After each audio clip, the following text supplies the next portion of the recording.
Hello बच्चों, मेरा नाम प्रिंस और आप सभी का आपके प्रोड्यूसर पीकेएम क्लास से स्वागत है। बच्चों आज के वीडियो में सभी जानने वाले हैं सातवीं का अध्याय 7 का प्रश्न है 7.1 में प्रश्न नंबर छठा। तो चलिए शुरू करते हैं। तो बच्चों छठा क्वेश्चन अपने सामने इसमें क्या कह रहे हैं कि दिए गए प्रतिशतों को साधारण व दशमलव भिन्नों में बदलो और अपने उत्तर को सरलतम रूप में लिखो।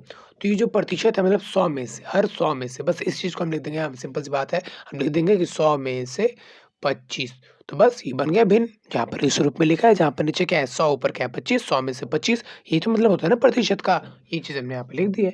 और इसको क्या बोलेंगे यहाँ पर प्रतिशत, है ना? तो ये हमने भिन्न मतलब देखो ध्यान से कहा क्या गया, कहा गया है साधारण और दशमलव यानी कि सरलतम रूप, मतलब एक तरह से साधारण तो हो गया, ये हो गया विषम, लेकिन इसमें नहीं बदलना है। इसको आपको सौ और सिंपल और सिंपल और सिंपल भिन्न मतलब बदलना है। मतलब बात ये होनी चाहिए कि हिस्सों की बात हो रही है चौथे से, जैसे यहाँ पर कितना 100 तो 25 का कितना हुआ चौथा हिस्सा हुआ, ठीक।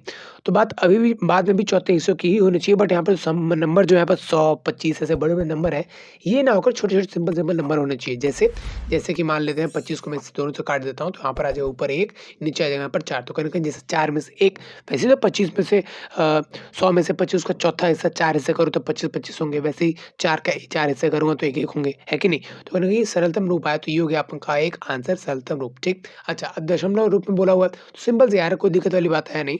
दशमलव रूप वाले में करना क्या है आपको, सिंपल है कि इसको इससे भाग करोगे तो वही बात आएगी, ठीक। इसको इससे भाग करो तो जो पॉइंट में आएगा वही हो गया दशमलव वाला रूप।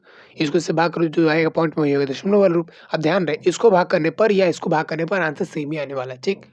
तो मैं क्या करूँगा, मैं इसको भाग नहीं करूँगा। आप सोच रहे होंगे कि यहाँ पे तो 100 है, 100 से कैसे भाग करें? यहाँ पे तो 4 ही है, 4 से भाग कर सकते हैं। बट कहीं न कहीं 100 से भाग करना आसान है। 10, 100, 1000, 10,000 से भाग करना आसान है, क्योंकि आपको सिंपल सी बात है, बटन में क्या करना है, 1 हटा दोगे, 0 जितना उतने बाद 0 लगा दो, पॉइंट लगा दो, बात खत्म।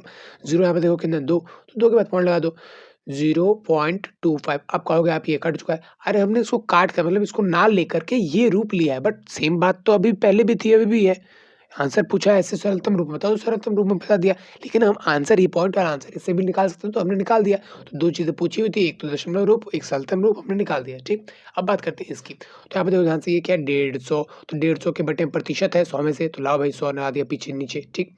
तो अब देखो यहाँ पे ध्यान से, 1 0 से 1 0 कट जाएगा। अब यहाँ पर क्या, एक एक यहाँ पर 10 है, तो 1 के बाद पॉइंट लग जाएगा। तो सिंपल सी बात है, यहाँ पे कितना हो गया 1.5, ये क्या होगा इसका क्या नाम है दशमलव वाला रूप। और किसी नंबर से काट कर मैं इसको और छोटा रूप में कर दूँ, उसको कहते हैं क्या सरलतम, यानी कि सरल छोटा-सा रूप, ठीक। तो किसके पाड़े में आता है 10 भी और 15 भी 5 के, तो यहाँ पर आ जाएगा 3, यहाँ पर आ जाएगा 2, तो ये हो गया यहाँ पर 3/2, ये क्या हो गया इसका सरलतम रूप हो गया।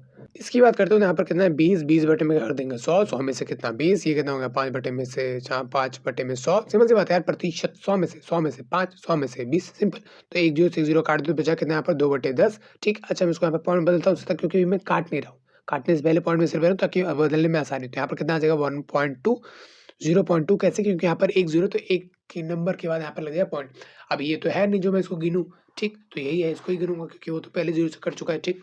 तो अब देखो ये आंसर हो गया आपका सरलतम, यानी एक तरीके से दशमलव वाला रूप, ठीक। सरलतम की बात करूँ तो किस नंबर से दोनों आता है, 2 के पाड़े में ही, 2 के पाड़े में ये कितने पर आता है और ये आता है 5 में, ठीक। 1/5 हो गया इसका सरलतम रूप। इसकी बात करूँ तो आओ इसकी बात करते हैं फटाफट से। यहाँ पर 2 अंकों के बाद यहाँ पर पॉइंट लगाना है, लेकिन यहाँ पे तो 2 अंक है ही नहीं, एक ही अंक आप क्या करें, इसको 2 अंक बना तो क्या दिक्कत है? तो यहाँ पर कुछ लगा देते हैं 0। तो अगर मैं यहाँ पर ऐसे 0 लगाता हूँ और यहाँ पर ऐसे पॉइंट लगाता हूँ, कहीं न कहीं फिर 50 हो गया ना। बात को समझिए, 50 हो गया, ठीक। मुझे क्या करना है, 2 अंक तो होने चाहिए, लेकिन बात फिर भी 5 की ही होनी चाहिए, 50 नहीं बन जाना चाहिए। इसलिए मैं क्या करूँगा, यहाँ पर 5 लूँगा और 5 के इधर लगाऊँगा 0, ताकि अभी भी ये 5 ही रहे। कहने का तो 2 अंक चर है, लेकिन मतलब क्या 5 का ही है ना? तो मतलब सेम होना चाहिए, ठीक। तो अब मैं यहाँ पर 2 अंक बन चुका है, तो अब 2 अंक के बाद इधर पॉइंट लगा दूँगा, तो इधर आगे कुछ नहीं, तो लग जाएगा 0। तो ये हो गया मेरा पॉइंट में, ठीक। और किसी सिंपल नंबर को अगर मैं इसको बदलना चाहूँ, तो यहाँ पर 0 से 0 कट गया। 0 से 0 तो है ही नहीं यहाँ पे, तो ये 0 तो है ही नहीं भाई, 5 बटे में 100 है ना? तो 5 बटे में 100 में लिख देता हूँ। 5 से इसको काट दो, इसको काट दो, तो 1 बटे में आ जाएगा यहाँ पर 20। तो 1 बटे में 20 का क्या, इसका क्या हो गया यहाँ पर सरलतम रूप हो गया। तो उम्मीद है बच्चों ये चीज़ें आपको यहाँ पर समझ में आ गई होंगी, क्या चीज़ें हैं, क्या नहीं। अ, इस वीडियो में इतना ही था, लेकिन अगला क्वेश्चन जो अभी आपको डिस्प्ले में मिल जाएगा। तो मिलता है अगली वीडियो में, तब तक के लिए जय हिंद।